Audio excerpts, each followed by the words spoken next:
Hunter Biden's legal team is mounting a counteroffensive against Republican-led congressional claims that the Department of Justice gave the president's son special treatment as they investigated his failure to pay taxes. The GOP is fuming over the agreement reached between the DOJ and Hunter's attorneys that would shield him from jail time if he pleads guilty to 2 tax crimes. Biden attorney Abbe Lowell sent a scathing letter to Congress accusing the House of skirting proper protocols and rules of conduct out of their seeming, quote, obsession with attacking the Biden family. Here to break down the latest in the Hunter Biden probe is Kellie Meyer, a congressional correspondent for NewsNation. Welcome, Kellie. Thank you for having me. So what do you make of this? Was this letter something that was appropriate for Biden attorney Abbe Lowell to send? Is it merited? So it's interesting, just taking a look, a 10,000 above Earth foot view, basically, that this has been going on for so long, this back and forth between Republicans on Capitol Hill and Hunter Biden in this investigation. Looking back to 2018, I believe the probe was originally opened. That was during the former President Trump's administration. And this has been ongoing. And I think you see Republicans still trying to find the ties between Hunter Biden, or even if they can, more members of the Biden family, to these overseas business deals that they've been looking into. We saw that he had reached that plea deal in the tax and gun case that, the 2, they say, minor tax crimes and admitting to the facts of the gun charge, all of this to keep him out of jail. So there's some that are saying that, the long running criminal investigation into the president's son is done. But then the prosecutor in the case is saying that the investigation remains ongoing, suggesting that there's matters, beyond the tax and gun issues still under scrutiny. So it looks like we're going to see Republicans going forward, especially we can imagine going into 2024, an election year where President Biden is running for re-election, that we'll be continuing to see this effort to go after his son, Hunter Biden, and see if there's anything more that they can find out in this investigation. The IRS whistleblower Gary Shapley has claimed that the investigation was intentionally slow-walked so that it would finish after the midterm elections, and has also claimed that the prosecuting attorney was declined the opportunity to bring more serious charges in other states besides Delaware. Have Biden's attorneys responded to any of the whistleblower claims? I'm not aware of them responding to that just yet. And the White House really, as far as we know from the press briefing room, from the podium, has remained quiet on all of this and has tried to separate this, letting the Justice Department and others do their job. So in terms of slow walking or any kind of special treatment that is happening, we don't know. We can't say that that's happening within the administration here. Of course, it just comes under closer scrutiny with it being an election year, with the president running again, and with his father being in the position that he's in as president of the United States. But in any case, is what we saw even with the classified documents investigation into President Biden, we saw that they were trying to remain separate from the Department of Justice. So they're trying to be very careful here to not comment on anything that is beyond their purview in the White House. So this week, the White House...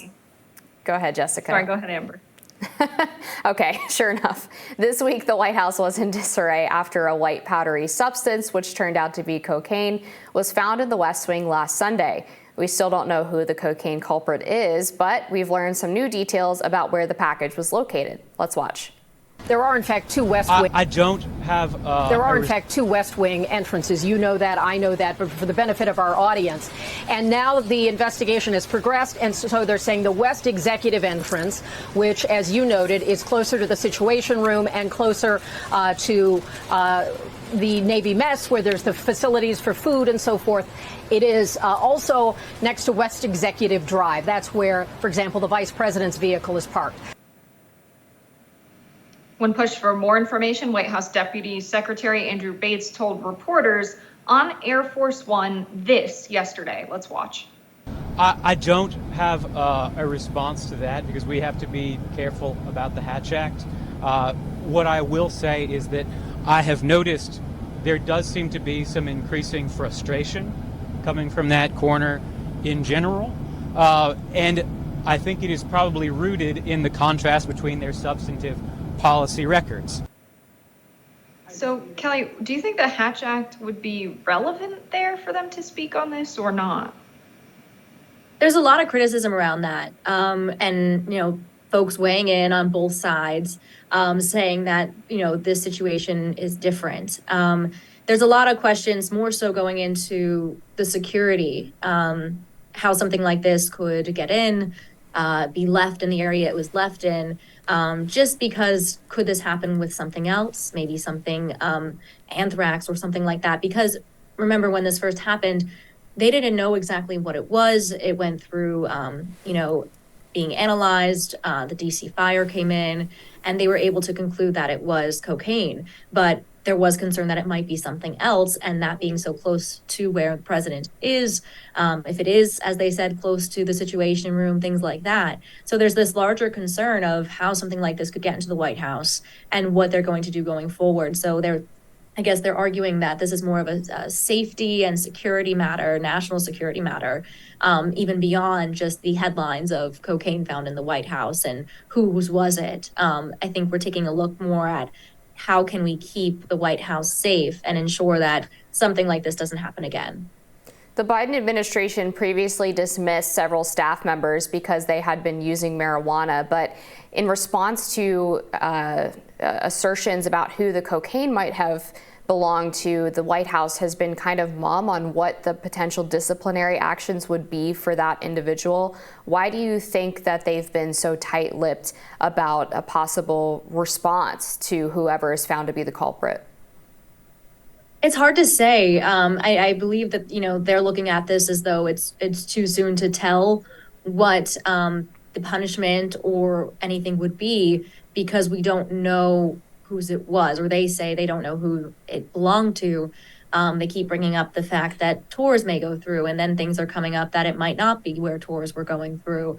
So maybe they were putting it on that it could have been a member of the public coming in. We know that this was found on the weekend, on a Sunday. We know that President Biden was at Camp David. He had left Friday. He didn't return until Tuesday. We also know that he hasn't answered any questions surrounding this, as reporters have been shouting at him, trying to find out, where did this come from? Whose was this? Why is this in the White House? And no response there. So we'll see if we hear more from him on this or the administration in the days going forward. But again, I think we're focusing in on just, how they're going to handle this kind of really security breach going forward. Now, given that the cocaine that was found was so close to the Situation Room, it doesn't seem to me that that would be a place that's frequented by folks on tours. I also know that there's a certain level of security for folks who go on tours through the White House. Is it likely that the person who was in possession of the cocaine was a member of Biden's cabinet, or was very close to the president, or is very high up in government in the United States? And if so, do you see, members of Congress taking action in the House Oversight Committee to deal with something like this if the response isn't satisfactory from the Biden administration? Yeah, and it's hard to say right now. Like you said, there's more coming out every day. Now we're hearing that it might not have been in the area that was frequented by visitors. It was an area that may not have been frequented by visitors. So there's more and more details that are coming out. And I think right now it's some speculation as to whose it was. But I do believe that Congress is going to look into this. So they were gone this week for the July 4th holiday. So they return next week, both the House and the Senate. So I'm sure you can expect that this will be something that they will be asked about, both Democrats and Republicans. And I believe it's something Republicans are going to try to dig into as well. Thank you, Kellie Meyer, for joining us to break down this topic.